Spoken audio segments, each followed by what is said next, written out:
সত্যের উন্মোচনে সবচেয়ে বড় অস্বস্তির শাসকের এর পরিণতিও নির্মম।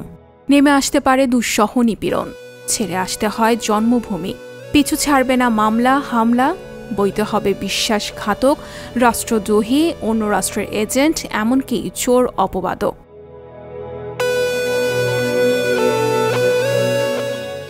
এক মানুষ, এডওয়ার্ড স্নোডেনের জীবনে এর সবই ঘটেছে। 2013 সাল থেকে তিনি বিশ্ব মোড়ল মার্কিন যুক্তরাষ্ট্রের কাছে মোস্ট ওয়ান্টেড। এমন হওয়ার দরকার ছিল কি স্নোডেনের? $2 লাখ বেতন ছিল যার, আরও ছিল হাওয়াই দ্বীপে বাড়ি।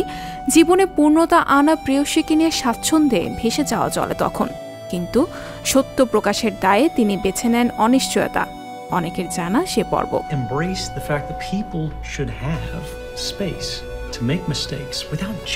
শোভন নাগরিক তকমায় পরাক্রম রাষ্ট্র যে মূলত কৃতদাস বানিয়ে রাখে জনতাকে, সে তথ্য 2013 সালে ফাঁস করেন সাবেক CIA কর্মী এডওয়ার্ড স্নোডেন। এর একটি হচ্ছে planning tool for resource integration, synchronizing and management বা প্রিজম। এ হচ্ছে নাগরিকদের ডিভাইসে গোপনে আড়ি পাতার অনাচার কার্য।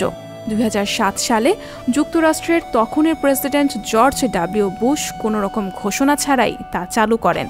স্নোডেনের ফাঁস করা আরেকটি তথ্য হচ্ছে মাস্কুলার কার্যক্রম।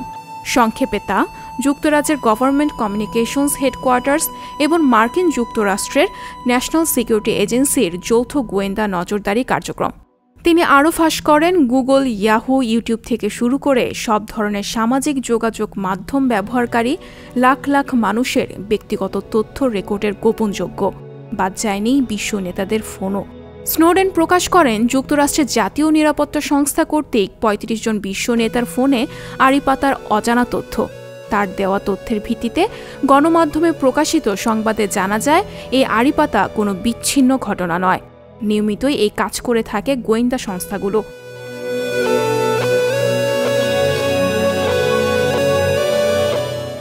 2013 সালের জুন মাসে প্রখ্যাত সাংবাদিক গ্লেন গ্রিনওয়াল্ড স্নোডেনের দেওয়া তথ্যের ভিত্তিতে প্রভাবশালী পত্রিকা গার্ডিয়ানে ধারাবাহিক লেখা শুরু করেন। গ্রহ জুড়ে তুমুল সাড়া পড়ে সে লেখায়। মার্কিন রাষ্ট্র এই বেইজ্জতির জন্য প্রস্তুত ছিল না। স্নোডেন তখন হংকংয়ে। তার উপর জারি হতে থাকে একের পর এক নিষেধাজ্ঞা। আগ্রাসী যুক্তরাষ্ট্র এখন পর্যন্ত কল্লা চাই স্নোডেনের মোড়ে। যেখানে তিনি আশ্রয় নেন সেখানেই চলে যায় তাকে হস্তান্তরের US ফরমান।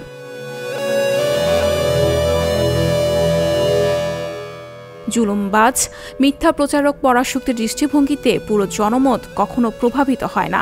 তাই এডওয়ার্ড স্নোডেনকে বিশ্ব নাগরিকরা বিপ্লবী হিসেবেই দেখেন। জনগণের টাকা যে রাষ্ট্রের ভিত, তার কদর্য রূপ উন্মোচনের জন্য জুলিয়ান অ্যাসেঞ্জারের মতো স্নোডেনও এক বীর, যারা শুধু ষড়যন্ত্র তত্ত্বের বয়ান না করে জনগণকে নিয়ে গোপনে চলা বাস্তবতা বিস্তৃতভাবে প্রকাশ করেন। রাজশক্তির শ্বেত সন্ত্রাস মোকাবেলায় ক্ষণে ক্ষণে যারা প্রতিরোধের পথ দেখান, যারা ব্যক্তি স্বাধীনতা ও তথ্য অধিকারের ন্যায্যতা নিয়ে সংগ্রামের পথ বাতলে দেন। একজন এডওয়ার্ড স্নোডেন এমন অনেক কারণে গুরুত্বপূর্ণ। 2019 সালে প্রকাশিত স্নোডেনের আত্মজীবনী পার্মানেন্ট রেকর্ড হয়েছিল হটকেট। বাংলায় এই বইয়ের ভাষান্তর করেছে প্রজন্ম প্রকাশনী। 1983 সালের আজকের দিন 21 জুন যুক্তরাষ্ট্রের নর্থ ক্যারোলিনায় জন্মেছিলেন তিনি। শুভ জন্মদিন এডওয়ার্ড স্নোডেন। সঞ্জিতা শম্পা, সংবাদ প্রকাশ। সংবাদ, ফিচার ও অনুষ্ঠানের জন্য ভিজিট করুন সংবাদ প্রকাশের ওয়েবসাইট এবং যুক্ত থাকুন ফেসবুক পেজ ও ইউটিউব চ্যানেলের সঙ্গে।